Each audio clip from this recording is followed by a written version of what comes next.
What makes a person truly change? Is it pain, purpose, or something deeper in the mind? You've tried resolutions, read books, chased goals, but slipped back. Why does transformation feel like a war against yourself? Science says you're wired to resist change, but you're not trapped. This isn't just motivation, it's reprogramming from the inside out. You're about to explore how your brain, beliefs, and identity collide, and how understanding them can finally set you free.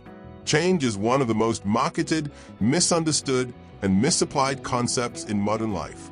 Everywhere you look, someone is promising a new you in 7 days, 30 steps, or one miracle morning. And for a while, it works. You wake up early, you meditate, you go to the gym, you feel unstoppable until you don't. Then it fades. The motivation dies. Old patterns creep back in. You blame yourself for being lazy or undisciplined, and the cycle starts again. But what if the problem isn't you? It's your approach. Most people attempt transformation at the behavioral level, change a routine, change the result. But true transformation doesn't start with behavior. It starts with belief. You can't force your way into a new life while dragging along the same mindset that created the old one. This is the illusion of change, mistaking action for transformation. Surface-level adjustments can mimic progress, but unless they align with a deeper internal shift, they won't hold. It's like painting over rust. It may look different, but the decay is still underneath. Psychologically, the brain is wired for familiarity and safety. It runs patterns. It prefers predictability, even if that predictability is painful. When you suddenly try to change a major part of your life, your brain triggers internal resistance, not because it hates progress, but because it's trying to keep you alive. To the subconscious, new often equals danger. This is why willpower alone eventually burns out. You're wrestling with a survival system that doesn't respond to pep talks or pressure. It responds to identity, belief, and emotional coherence. To truly change, you must shift your internal identity, not just your external behavior. You must stop trying to become someone else and start uncovering who you've always been beneath the noise of conditioning. Real transformation is not about adding more, it's about unlearning what never belonged. At the heart of all lasting change lies a single, powerful force: identity.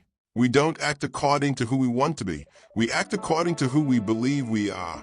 This is why so many change efforts fail. People try to modify behavior without addressing the identity that drives it.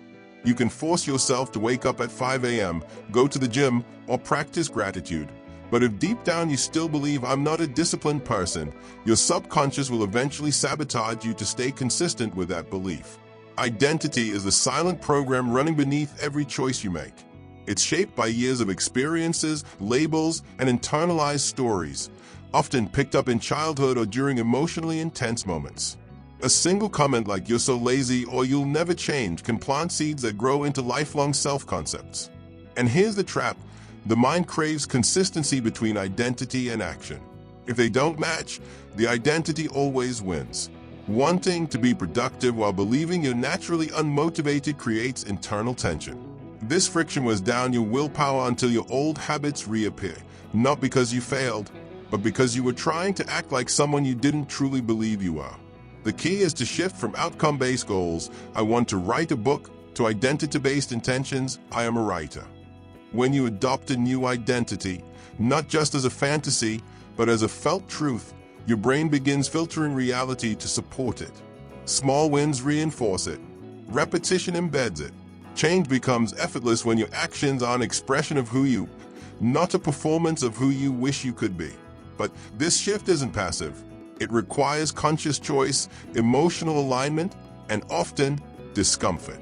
Because choosing a new identity also means letting go of the one that kept you safe, accepted, or familiar, even if it hurt. Transformation doesn't happen when you try harder. It begins the moment you decide, "I am no longer that person." And then you act accordingly, one small decision at a time. Change isn't just psychological, It's biological. Your thoughts aren't abstract clouds floating in your mind. They are electrical signals firing along neural pathways in your brain. The more often a pathway is activated, a thought, a reaction, a behavior, the stronger it becomes. This is called neuroplasticity, and it's a foundation of both your habits and your healing. For years, scientists believed the brain stopped changing after childhood. But now we know your brain can be rewired at any age with intention and repetition. Every time you respond to a situation, your brain reinforces a pattern. React with anger? That neural path strengthens. Choose patience instead? A new path starts to form. And just like muscles in the body, the ones you use the most become dominant. The challenge? Most people live on autopilot. Their responses are rehearsed. Their self-talk is recycled. They think the same 90% of thoughts they had yesterday and wonder why nothing changes. To rewire the brain, you must first become conscious of your unconscious patterns. Start noticing your default reactions: fear, doubt, procrastination, judgment. Don't fight them, observe them. Awareness is the first step to interrupting the loop. Next, practice intentional thought. Visualization is one of the most powerful tools here. When you mentally rehearse new behaviors with emotion and clarity, your brain responds as if it's real. You begin building the neural blueprint before the action even occurs. Pair that with mindfulness, journaling, and consistent small choices, and you start weakening the old pathways and strengthening new ones. This process isn't instant. The brain resists unfamiliarity at first. But over time, with repetition and emotional reinforcement, the new pathways become your default. You're not just thinking differently. You're creating a new mental environment where change can survive. Remember, your brain is not a fixed machine. It's a living system that reflects your focus. What you rehearse, you become. Most people think of addiction as something external to substances, screens, or habits. But one of the deepest, most overlooked addictions is emotional. Yes, you can become chemically addicted to familiar emotions like anger, guilt, sadness, stress, or even victimhood. Your body remembers these states. Over time, it begins to crave them, not because they feel good, but because they feel familiar. Here's how it works. Every emotion you feel releases a specific blend of chemicals. Repeated often enough, your body builds a tolerance and then a dependency. You wake up in the morning and, without realizing it, your body seeks out those feelings. If nothing stressful is happening, you'll unconsciously create something, a conflict, a worry, a complaint, just to feel what's familiar. This is why it's so hard to change, even when you know better. You're not just trying to change your thoughts, you're fighting against a body that's addicted to the past. These emotional patterns are tied to identity. I'm just an anxious person. I always get betrayed. Nothing ever works out for me. These aren't just beliefs. They are stories soaked in chemistry, reinforced over years. To break free, you must disrupt the emotional loop. That starts with awareness. Catch yourself when you start spiraling into an old emotion. Pause. Breathe. Ask, is this who I want to be right now, or who I've always been? Next, practice emotional replacement, not suppression. Don't try to think positive over pain. Instead, feel the emotion fully, and then guide your body into a new state. Use breath work, movement, music, or visualization. Teach your body what peace, safety, or joy feels like, without waiting for your external world to change first. Over time, you stop reacting based on old emotional chemistry. You start responding based on choice. This is where real freedom begins. When your past no longer has a grip on your nervous system and you become emotionally fluent in your future self. Transformation isn't magic, it's a method, a system, a blueprint that, when followed with intention and honesty, leads to real inner change.